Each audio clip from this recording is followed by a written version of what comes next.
அனைவருக்கும் வணக்கம். நம்ம இந்த வீடியோவில் என்ன பார்க்க போகிறோன்னா, மத்திய தகவல் ஆணையம் அதுதான்ப்பா பார்க்க போகிறோம். சென்ட்ரல் இன்ஃபர்மேஷன் கமிஷன் அப்படிங்கிறத பற்றி தான் நம்ம இந்த வீடியோவில் பார்க்க போகிறோம்.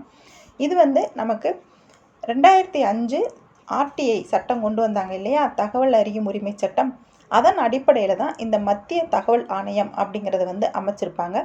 இது அரசியலமைப்பு அந்தஸ்து பெறாதது தான் இந்த மத்திய தகவல் ஆணையம். இது ஒரு சுதந்திரமான அமைப்பு அப்படின்னு சொல்கிறாங்க. இந்த மத்திய தகவல் ஆணையத்தில் யார் யார் இருப்பாங்கன்னு பார்த்தீங்கன்னா, ஒரு தலைவர் இருப்பாங்க மற்றும் 10க்கும் மேற்படாத உறுப்பினர்கள் அதில் இருப்பாங்க அப்படிங்கிறாங்க. அதாவது ஒரு தலைவர் 10 உறுப்பினருக்கு உள்ள 10க்கு மேலே அவங்க போயிடக்கூடாது. 10 உறுப்பினருக்கு உள்ளே இருக்கிறவங்க இந்த மாநில தகவல் ஆணையத்தில் இருப்பாங்க அப்படிங்கிறாங்க. 2005 தகவல் அறியும் உரிமை சட்டத்தின்படி தான் இந்த மத்திய தகவல் ஆணையம் அமைச்சாங்க அப்படின்னு சொல்கிறாங்க. இந்த 10 உறுப்பினருக்குள்ளே அவங்க உறுப்பினர்கள் இருக்காங்க அப்படின்னு சொல்கிறாங்கல்ல, அவங்களோட தேர்ந்தெடுக்கிறவங்களுக்கு என்ன சொல்லுவாங்கன்னா தேர்வு குழு அப்படின்னு சொல்லுவாங்க. அந்த தேர்வு குழுவில் யார் யார் இருப்பாங்க அப்படின்னு பாருங்கள்.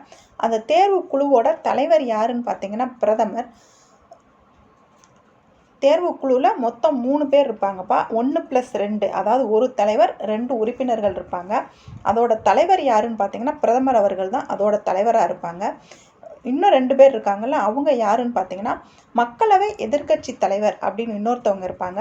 இன்னொருத்தவங்க பிரதமரால் தேர்வு செய்யப்படும் நபர். மொத்தம் 3 பேர் இந்த மத்திய தகவல் அறியும் உரிமை இது கீழே அவங்க 3 உறுப்பினர்கள் இருப்பாங்க அப்படின்னு சொல்கிறாங்க. இவங்களோட பதவிக்காலம் எவ்வளவுன்னு பார்த்தீங்கன்னா 3 ஆண்டுகள் இல்லைன்னா 65 வயது வரைக்கும் இவங்களோட பதவிக்காலம் இருக்கும் அப்படின்னு சொல்கிறாங்க. இவங்க ஒரு முறை மட்டும்தான் இவங்களை தேர்வு செய்வாங்கன்னு சொல்கிறாங்க. ஒரே ஒரு தடவை மட்டும்தான் இவங்க தேர்வு செய்வாங்க. அதுக்கப்புறம் இவங்க 3 வருஷமோ இல்லை அவங்க தேர்ந்தெடுக்கிறதுலேருந்து 3 வருஷம் ஆகணும். இல்லைன்னா அவங்களுக்கு 65 வயசு அதுக்கு எது முன்னாடி வருதோ அதிலே அவங்க ரிட்டையர்மெண்ட் ஆயிடுவாங்க. அடுத்து இவங்களை தேர்வு செய்ய மாட்டாங்க. ஒரே தடவை மட்டும்தான் இந்த பதவியில் இவங்க இருப்பாங்க அப்படின்னு சொல்கிறாங்க. இவங்களுக்கு சம்பளம் எதன் அடிப்படையில் கொடுப்பாங்க அப்படின்னு பார்த்தீங்கன்னா தலைமை தேர்தல் ஆணையருக்கு நிகரான சம்பளம் கொடுப்பாங்க அப்படின்னு சொல்கிறாங்க. தலைமை தேர்தல் ஆணையர் இருக்காங்கல்ல நம்ம நாட்டுக்கு, அவங்களுக்கு என்ன சம்பளம் கொடுக்குறாங்களோ அதுக்கு நிகரான சம்பளம் தான் இந்த சிஐக்கு கொடுப்பாங்க அப்படின்னு சொல்கிறாங்க. இதோட உறுப்பினர்களுக்கு என்ன மாதிரி சம்பளம் கொடுப்பாங்க அப்படின்னா, இந்த தலைமை தேர்தல் ஆணையருக்கு கீழே தேர்தல் ஆணையர்கள் இருப்பாங்கல்ல, அவங்களுக்கு சம்பளம் கொடுக்குறாங்கல்ல, அதுக்கு நிகரான சம்பளம் இந்த உறுப்பினர்களுக்கு கொடுப்பாங்க அப்படின்னு சொல்கிறாங்க. இவங்களோட பணிகள் என்ன மாதிரி இருக்கும் அப்படின்னு பார்த்தீங்கன்னா சிவில் நீதிமன்றத்துக்கு நிகரான அதிகாரமாக இருக்கும் அப்படின்னு சொல்கிறாங்க.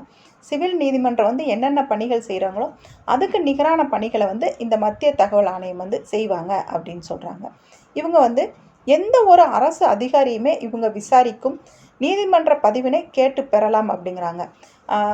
அரசு அதிகாரி எந்த டிபார்ட்மெண்ட்டில், அதாவது இந்த 18 துறைகள் நீங்களாக இருக்கிற மித்த எந்த டிபார்ட்மெண்ட்டில் இருக்க அரசு அதிகாரிகளையும் இவங்களுக்கு விசாரிக்கிறதுக்கு இவங்களுக்கு ரைட்ஸ் இருக்குது அப்படின்னு சொல்கிறாங்க. ப்ளஸ் நீதிமன்ற பதிவுகளையுமே இவங்க கேட்டு வாங்கிக்கிறதுக்கான ரைட்ஸும் இவங்களுக்கு இருக்குது அப்படின்னு சொல்கிறாங்க. நெக்ஸ்ட் பாருங்கப்பா, அரசாங்கம் தொடர்பான அனைத்து கோப்புகளையும் இவங்க பார்வையிடலாம் அப்படின்னு சொல்கிறாங்க. ஒரு அரசாங்க ஆஃபீஸ் என்ன மாதிரி செயல்படுது அப்படிங்கிறத இவங்க அந்த ஃபைல்ஸ் எல்லாத்தையுமே இவங்க வாங்கி பார்க்கலாம். அதுக்குரிய ரைட்ஸ் இவங்களுக்கு இருக்குது அப்படின்னு சொல்கிறாங்க. பொது தகவல் ஆணையர் மீது ஒழுங்கு நடவடிக்கை மேற்கொள்ளலாம் அப்படிங்கிறாங்க. அந்த பொது தகவல் ஆணையர் இருக்காங்கல்ல, அவங்க மீதுமே இவங்க பொது ஒழுங்கு நடவடிக்கை இவங்களுக்கு மேற்கொள்றதுக்கு ரைட்ஸ் இருக்குது அப்படிங்கிறாங்க. தனது அறிக்கையினை மத்திய அரசிடம் சமர்ப்பிக்கும் அப்படிங்கிறாங்க. இவங்க இந்த மாதிரி அறிக்கையெல்லாம் வாங்குறாங்கல்ல, எல்லா ஆஃபீஸில் இருந்து அறிக்கையெல்லாம் வாங்கி இவங்களுக்கு இவ்வளோ பெட்டிஷன் வந்திருக்கு அப்படின்னு இவங்களுக்கு அந்த இதெல்லாம் அவங்க சேகரிக்கிறாங்கல்ல, அதை எல்லாம் இவங்க யார்கிட்ட கொடுப்பாங்க அப்படின்னா மத்திய அரசிடம் தான் சமர்ப்பிப்பாங்க அப்படின்னு சொல்கிறாங்க.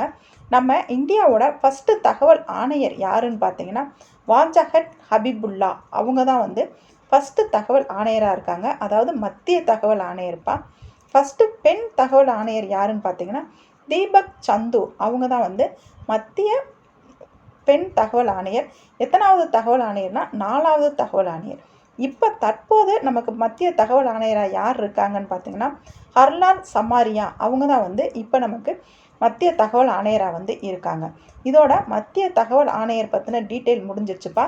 மாநில தகவல் ஆணையர் பற்றி அடுத்த வீடியோவில் பார்க்கலாம். தேங்க்யூ.